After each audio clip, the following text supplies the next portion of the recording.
Sure. Hi, I'm Lisa from Manchester Climate Change Agency, and I'm going to co-host this little workshop with a member of the Climate Change Youth Board.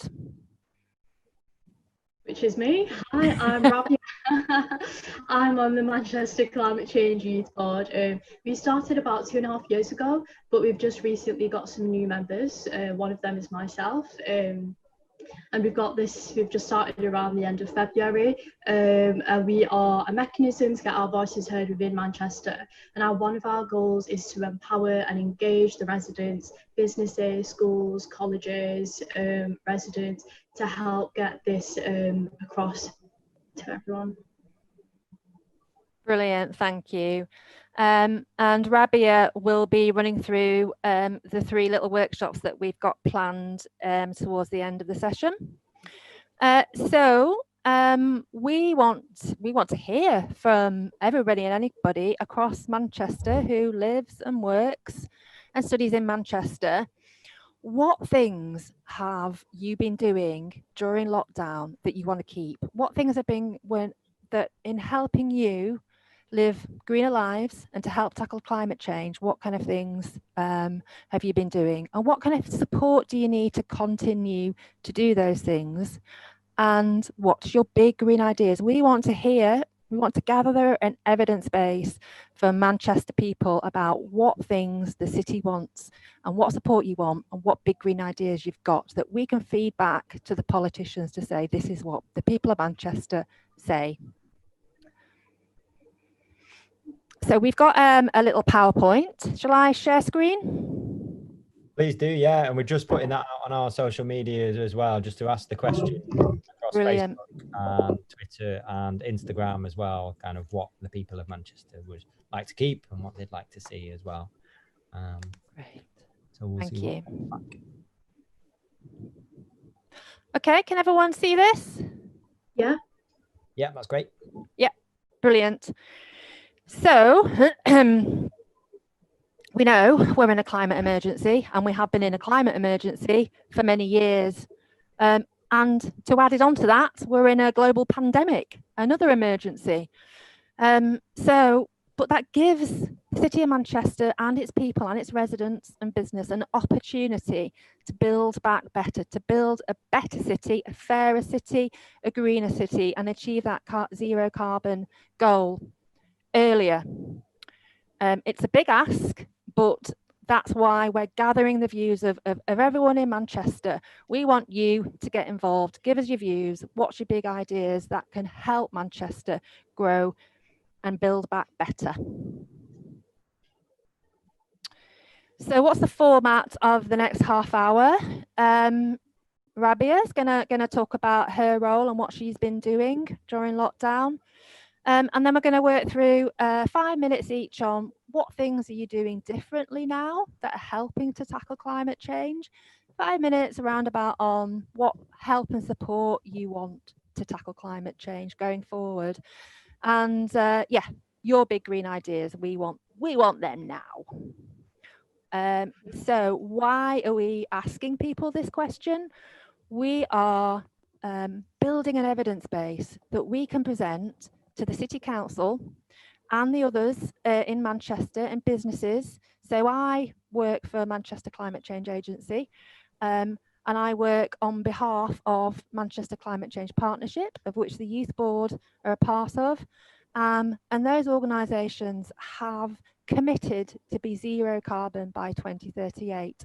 But that's not enough. 60 organisations, big ones like Manchester City Football Club and the universities, registered social landlords and the City Council, but we think there needs to be more pressure from the city, from you, the residents, to say, now that the city is starting to open up, recovery is on its way, the city is starting to plan what recovery from COVID-19 will look like. And what we're saying is, following the principles of the Committee on Climate Change, there are 6 urgent actions that we think need to be done in Manchester.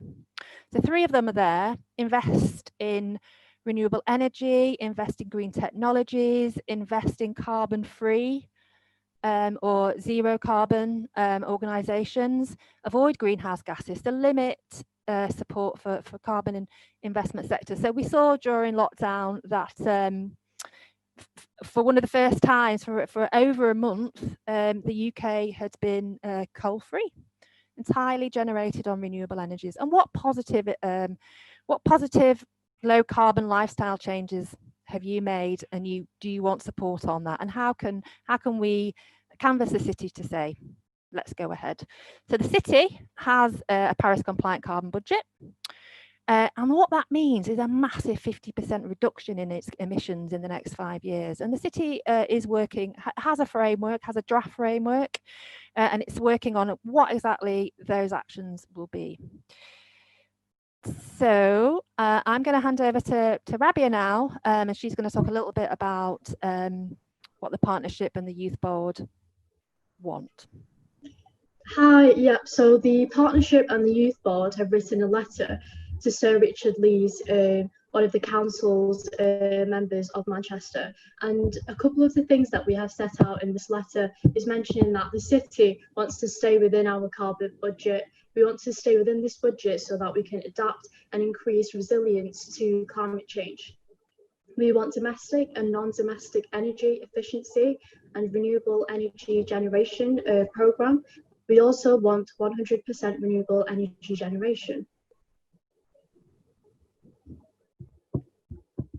A few other things that we have set out in the letter is mentioning that zero carbon transport systems, including airports, to play a vital role, such as aviation, as well as fresh, healthy, sustainable food systems, investing in green and blue spaces, and actions around things that we want to buy and throw away.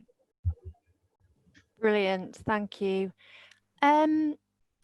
Can we ask for any questions at this point? How do we interact with the audience? Yeah, of course we can. Yeah. So, I mean, Tudor, is there anything that's popped up on YouTube, or because we've got a few questions as well? Yeah, well, there was something that came through on Facebook from it was actually the Woofing organization. They had an idea about their big green idea, and they were saying that they hope to find more hosts and more people growing food in a sustainable way, and hopefully to try and find that to become the new normal. So yeah. I suppose the question is how to make that relevant to a city like Manchester, when you might not have the opportunity to get out and about and plant food as easily as the places. Yeah, absolutely. So Manchester is actually quite a green city. It's 64% green, but obviously not all of that green space is accessible to people. And you can join allotments, local allotments in many neighbourhoods. If you want to go down that route, or if you know someone with a space to grow things, obviously you can grow in containers, and you can even grow things on your windowsills if you live in a city centre flat. Yeah, but that's something that the city is looking at, absolutely, to get more people growing. We are working with an organisation called Groundwork. We have some funding for a European funded programme, probably the last European funded programme we'll see for a while in the UK. It's called Food Wave, so look out for that. That'll be launching. It's for young people to get involved in looking at how Manchester can be a more sustainable food city, and that's going to launch towards autumn time. The program's just been set up. So Food Wave. Food Wave, as in wave. Yes. Yeah. Oh, cool. Yeah. Yeah, I'll have to look out for that. Okay. I just want to also mention that in Oldham, I'm from the north of Manchester, and in Oldham, you might not think that there is a lot of places that you can go to create some sustainable food systems. However, we've got something called Northern Roots. I'm not sure if anyone's heard of Northern Roots, but they're creating and looking at investing in eco park and an eco food system and eco farming, which will help to create a lot of jobs within the area, which is a new way to go forward in terms of economically. Yeah, brilliant. Yeah, I've seen the website for that, and it looks really, really exciting. Yeah. I don't know if it's quite online yet, but it's certainly about to do some great stuff. Okay. So it's time to open up for people's ideas, really. Time to have a think about what things are being done differently in the city, what support you need, and what are the big ideas. Okay, so yeah, I mean, we've got a few questions come through because this has been transmitted onto YouTube, and so it's not a Zoom discussion as such, but yeah, people can put up their questions. And one was that you know, there's some great things happening in and around Manchester, and there's also obviously good examples of best practice or like really innovative ideas, isn't there, going on around the world? So I was just wondering, like, what good examples you might be able to tell us about what is going on in other places that Manchester could perhaps take on board, or things that we can shout about in Manchester and say what good things are happening in Manchester that can be sort of replicated in other areas, perhaps. Yeah, absolutely. So there's quite a lot of different things going on in Manchester. As you can imagine, it's a big city. And the work that we've done with the agency is to try and support people to be zero carbon. And that's been mainly through the partnership of over 60 organisations. And they have committed to be zero carbon. But there's also lots of individual organisations and just pop-ups going on. So many of you might know about the repair cafes. There's a brilliant one in Levenshulme at Levenshulme Inspire.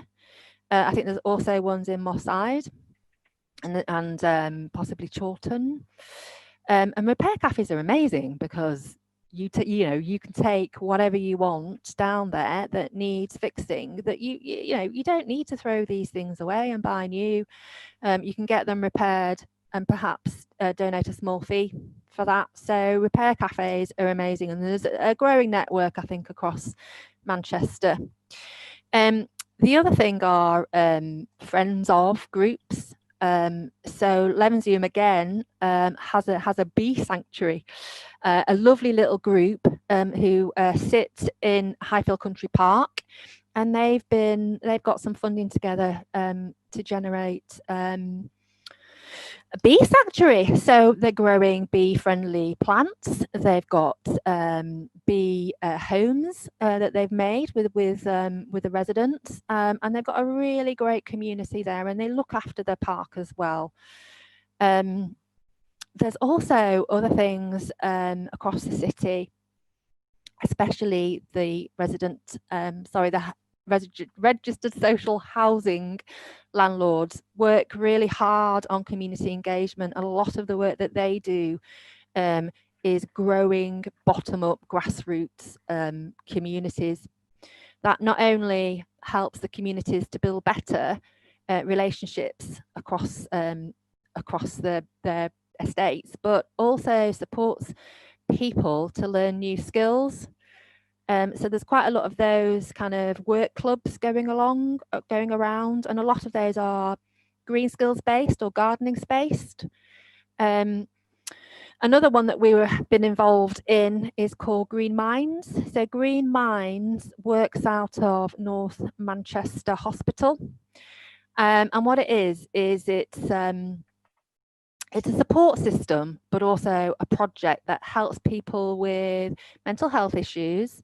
So we're referred out of the hospital to go and get together on a weekly basis and do something really great. So they get together and they have an allotment space, and they grow things, build sheds, build tools. You know, they eat together. They talk about whatever they want to talk about.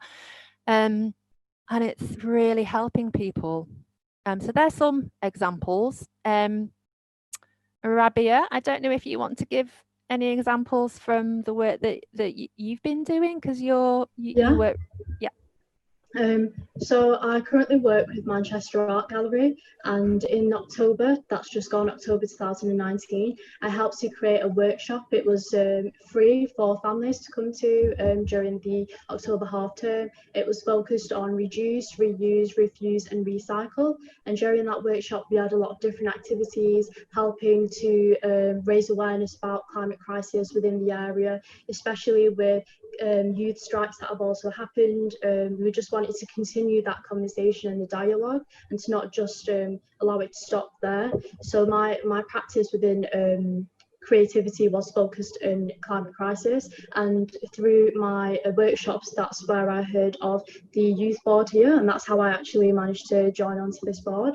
I think another great project that I know about in Manchester is that one of the youth boards called Niall, he is the CEO and the founder of something called the Blair Project. He is, as a Black teenager, he and his brother founded this project, and I think we have this conversation around people of colour and getting involved in the climate crisis, because I know there is a lot of disparity with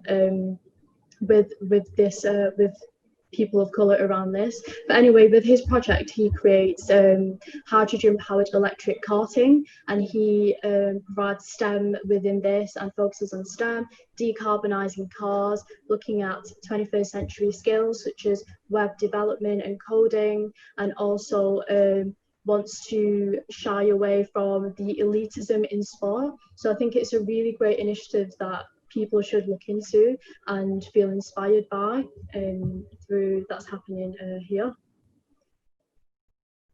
Yeah, it never ceases to amaze me how many amazing things are going on at grassroots level around our communities in Manchester, and that's why INvirolution was started 10 years ago.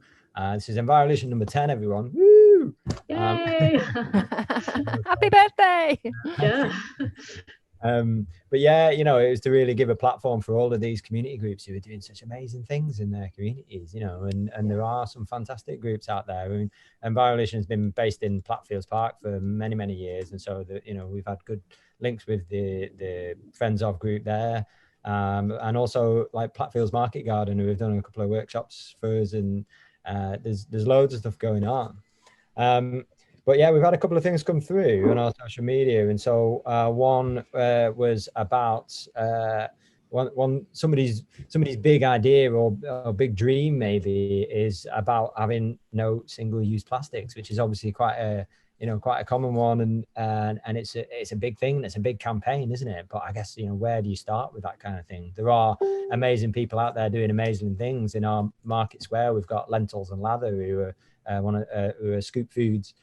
Place that's opened up in Manchester quite recently. So, you know, it is starting to change, isn't it? But people still obviously really want to push for it. And so where do you have any ideas maybe about where people can start? Like what could they do? What could their sort of initial first steps do if they wanted to kind of try and drive this?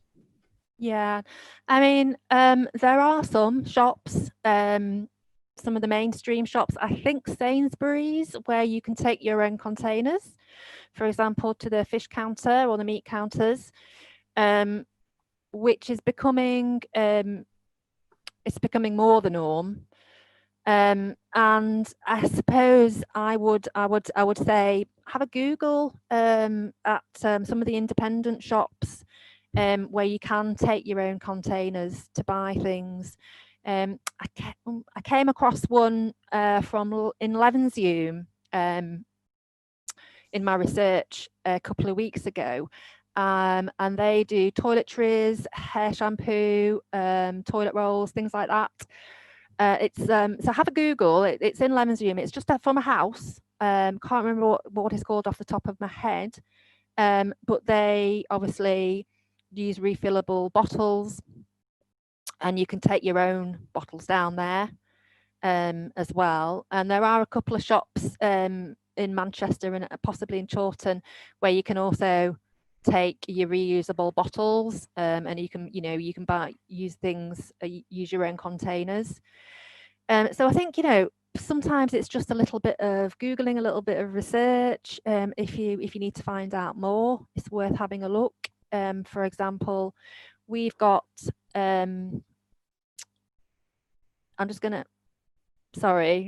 we've got 15 actions for a zero carbon city on our website. That's at www.manchesterclimate.com. If you have a look at our 15 actions, there's some information and support there. And one of them is around reduce and reuse and recycle. A lot of businesses, obviously, in the catering industry use reuse throwaway plastics. And 2 years ago, at the GM Green Conference, they launched a plastic-free GM campaign. There is a website. It's specifically for catering and tourism industries. You might have seen some of the straws. They were yellow bee straws, card bee straws. That was the first thing they did.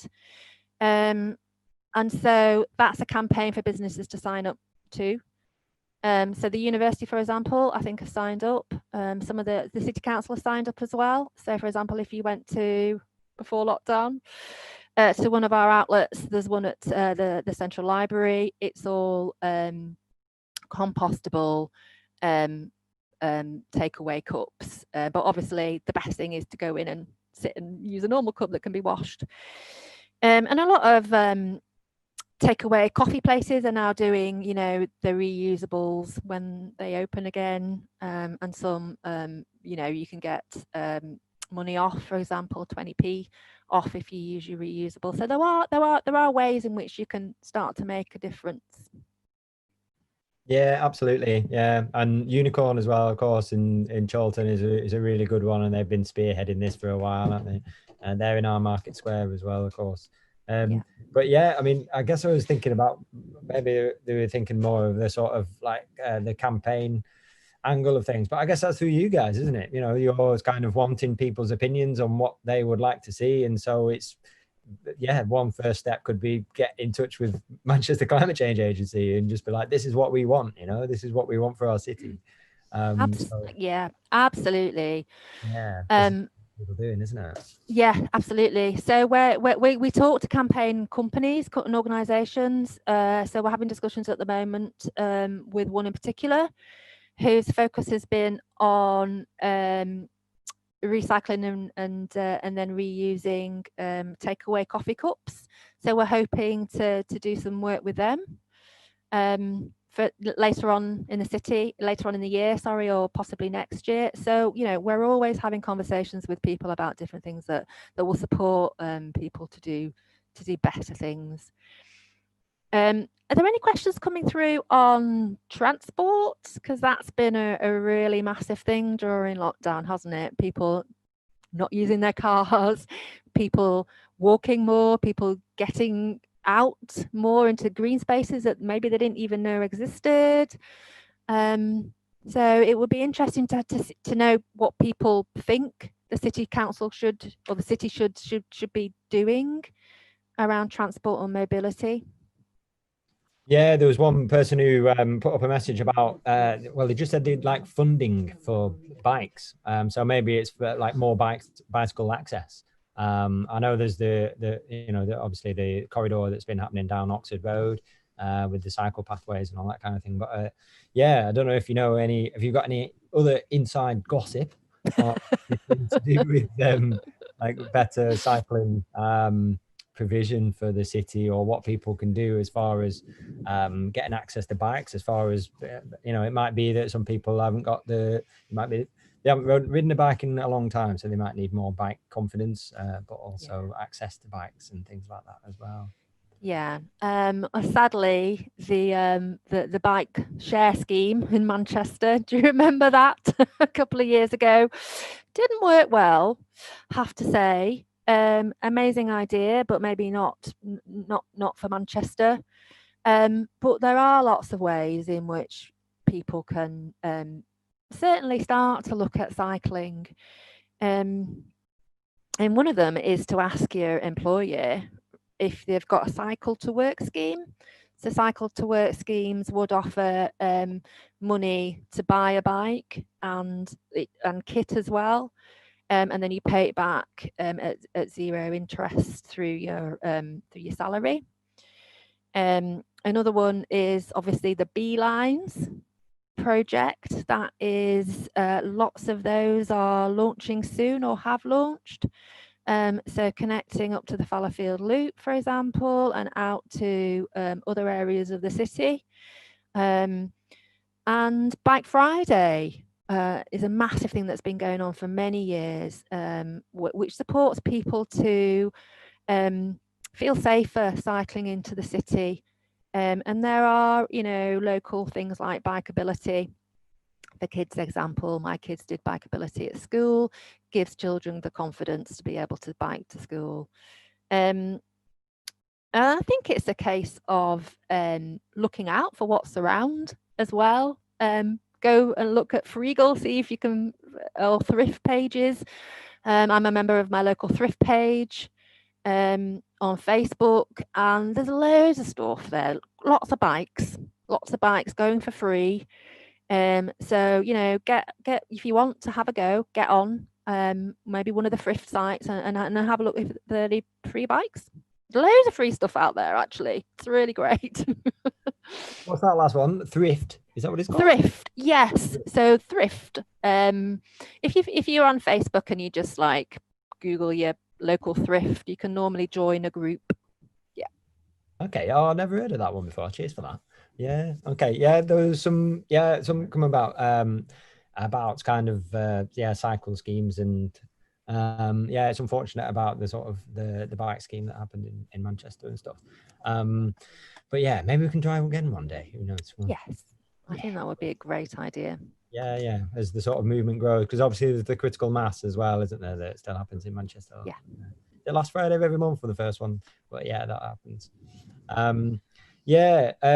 We've had one other message about somebody who really wants to ban fireworks, who wants to sort of see those gone. So I guess that's coming down to the plastic waste again, and the sort of the non-reusable kind of waste of things, isn't it? So it really is kind of getting people into that mindset, isn't it? I know INvirolution had the Manchester City Council wanted us to talk to people about kind of the businesses along in Russia around the Curry Mile, about kind of rethinking about the packaging that they're using and stuff, because packaging is such a massive thing, isn't it? So hopefully kind of mindsets are changing with that a little bit. The time's flying by, I'm afraid, but I mean I really wanted to kind of ask you what you ask both of you kind of along this sort of theme. Because the my future planet theme is one thing that we've got with INvirolution as well, which is obviously syncs perfectly with the kind of aims that you are going for as well. So we'll definitely be sharing resources with that as far as what our responses are, and we'll make sure that we get those to you. But I wondered kind of if you had any other tips for what the people of Manchester could do to help this cause, and also as far as like what your ideal scenario would be with all this, and so maybe what your future planet would be. So that's a question for both of you. Do you want to go first, Rabia? Yeah, so I think my ideal future planet would be a place that's healthy, green, and socially just, somewhere that we can all thrive. Yeah, that would be my ideal planet. Yeah. Absolutely. And I think when we talk about climate change, we see the absolute unjust and unfairness in the world, don't we? We see those areas hardest hit by climate change are the ones that can least cope with it. And we see people who are vulnerable being affected most by climate change across the globe. And I think even closer to home in Manchester, for a lot of people, fuel poverty and food poverty is a real issue. And that needs addressing. That needs absolutely addressing. We need to have a fair and healthy, sustainable food system across the city. There are parts of, for example, North Manchester, where there are food deserts, so there's no good outlets for healthy food. It might be that there are lots of takeaway foods, but none of it's really healthy. And I think there are families struggling at the moment to make a choice between, feeding them kids, or do you feed them yourself, or do you heat your home? These are choices that vulnerable people are making on a daily basis. So I think what we're saying in terms of to the city leaders is we need to make Manchester a fairer, more just place.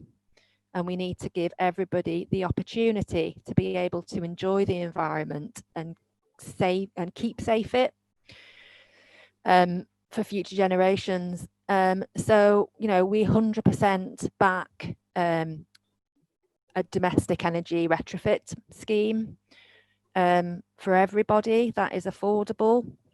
And that goes for private landlords as well as homeowners. So it shouldn't be a barrier to you living in a comfy, affordable, warm home if you rent. And it shouldn't be a barrier if you live in one part of Manchester that you don't have access to healthy food. And I think people need to get in touch with their MP. They need to write to their MPs, and they need to contact them and say what it is they want. So transport, again, is a big issue. And not everyone has the same access to good public transport across the city as we would like. And that can be a barrier to going to work, to going to the shops, to going to college. And there are some, things being done at a citywide level, but I think a lot more needs to be done. So I would say write to your MP, write to your local councillor, and tell them the kind of struggles you're having on a basis and the kind of things you'd like to see in Manchester. And don't be afraid to do so, I suppose. Just get out there and make some noise, eh? Yeah, absolutely. Thank you so much, you two. Thank you, Lisa, and thank you, Rabia, for being part of INvirolution Festival. Thank you. Great. Yeah, I'm going to stay on to listen to some of the music. Absolutely. Yeah, no, I'll see you down the front. Brilliant. Okay. Okay. Thanks very much, folks. You take care, and please do enjoy the rest of the festival. Yes, thank you very much. And get in contact with Manchester Climate. It's info@manchesterclimate.com. Drop us an email and let us know what big green things or small green things you want to happen in Manchester. Brilliant. Thanks very much. Thank you. Thanks. Cheers, Lisa. Bye. Thanks, Rabia.